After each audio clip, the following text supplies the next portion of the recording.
में कार्ड्स के द्वारा एक साल में 6 लाख करोड़ रुपए के डिजिटल ट्रांजैक्शंस होते हैं और हर ट्रांजैक्शन में ऐसी कार्ड कंपनियों का 1% का कमीशन होता है। यानी इस हिसाब से वीजा, मास्टर कार्ड और रुपए जैसे डिजिटल पेमेंट्स नेटवर्क का कुल मार्केट 6,000 करोड़ रुपए का है और ऐसा अनुमान है कि आने वाले भविष्य में भारत में कार्ड ट्रांजैक्शंस 90 लाख करोड़ के हो जाएंगे।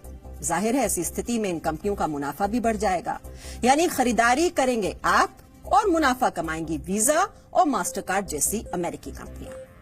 अभी भारत में करीब 102 करोड़ डेबिट और क्रेडिट कार्ड्स हैं, जिनमें से करीब 50 करोड़ रुपए कार्ड्स हैं।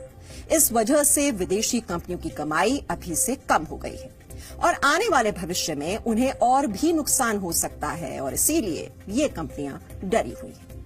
रुपए करीब 6.5 साल पहले मार्च 2012 में लॉन्च हुआ था और उसने अपने क्रेडिट कार्ड्स का काम जून 2017 में ही शुरू किया था। यहां आपको यह भी पता होना चाहिए कि रुपए के इस्तेमाल का फायदा क्या है। रुपए हर पॉइंट ऑफ सेल और ऑनलाइन खरीदारी के ट्रांजैक्शन पर 90 पैसे का कमीशन लेता है। पेमेंट लेने के लिए जिस डिजिटल मशीन का इस्तेमाल किया जाता है उसे पॉइंट ऑफ सेल कहते हैं, जबकि वीजा और मास्टर कार्ड ऐसे किसी ट्रांजैक्शन पर औसतन 3 रुपए का कमीशन लेते हैं। प्रधानमंत्री नरेंद्र मोदी ने सार्वजनिक तौर पर रुपए को खूब बढ़ावा दिया है। उनका तर्क यह है कि रुपए के इस्तेमाल से जो ट्रांजैक्शन फीस ली जाएगी वो भारत में ही रहेगी और उस पैसे से भारत में सड़कें, स्कूल और अस्पताल बनाने में मदद मिलेगी। आज हमारे देश में लगभग 50 करोड़ रुपए कार्ड लोगों की जेब में हैं। केवल भारत में ही नहीं, विदेश में भी इनका प्रयोग हो रहा है।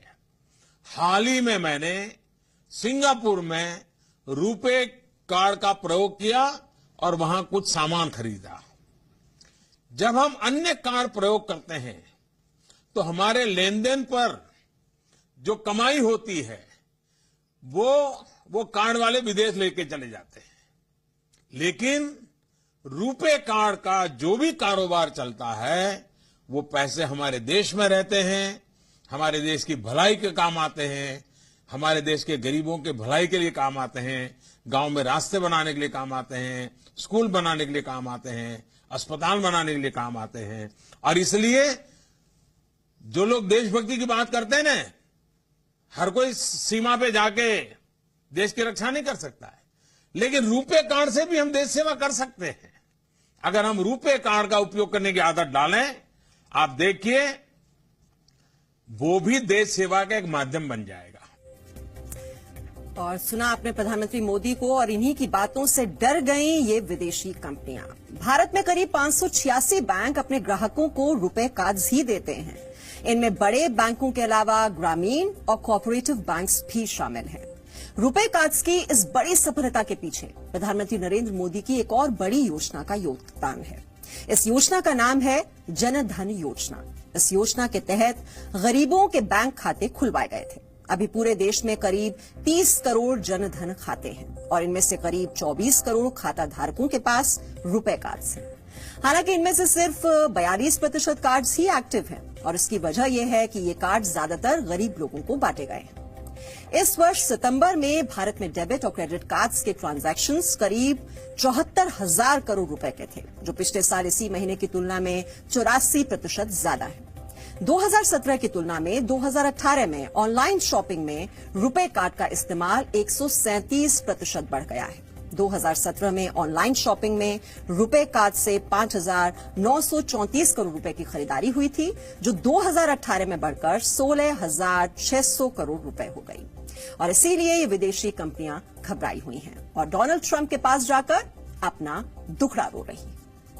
ज्यादा से ज्यादा जब लोग रुपे कार्ड का इस्तेमाल करेंगे तो हमारा मार्केट शेयर है जो एक परसेंटेज गिना जाता है, उसी कारणवश वीजा और मास्टर कार्ड परेशान हो रहे हैं कि भारत एक बहुत बड़ी इकोनॉमी है, 130 करोड़ की आबादी के आसपास के लोग हैं और ज्यादा से ज्यादा लोग जब रुपए की तरफ जाएंगे, क्योंकि डिजिटलाइजेशन के बाद से हम रुपए का, कैश का ट्रांजैक्शन हम कम कर रहे हैं, कार्ड का ज्यादा कर रहे हैं, तो मार्केट शेयर रुपए का अगर बढ़ेगा तो ट्रांजैक्शन फीस के हिसाब से बाहरी कंपनियों को बहुत नुकसान होगा। जहां तक मास्टर कार्ड की इस शिकायत का सवाल है तो मुझे लगता है कि ये कोई ऐसे कोई गंभीर विषय नहीं है।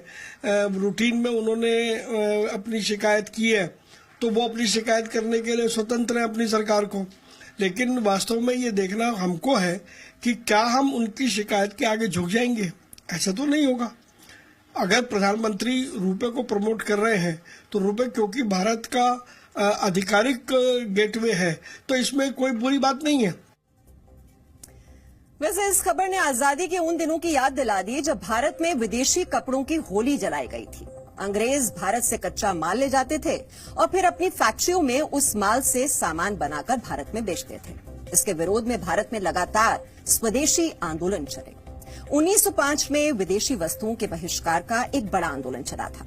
इस दौरान 1905 से 1910-11 के बीच भारत में ब्रिटिश कपड़ों और अन्य उद्योगों के व्यापार में काफी घाटा हुआ था। सितंबर 1906 में कोलकाता के कस्टम कमिश्नर ने एक गुप्त रिपोर्ट भेजी थी जो 1905 में ब्रिटिश सामानों को हुए नुकसान के बारे में थी। इस रिपोर्ट में लिखा था, ब्रिटेन से सूती कपड़ों का आयात 3 करोड़ गज कम हुआ है।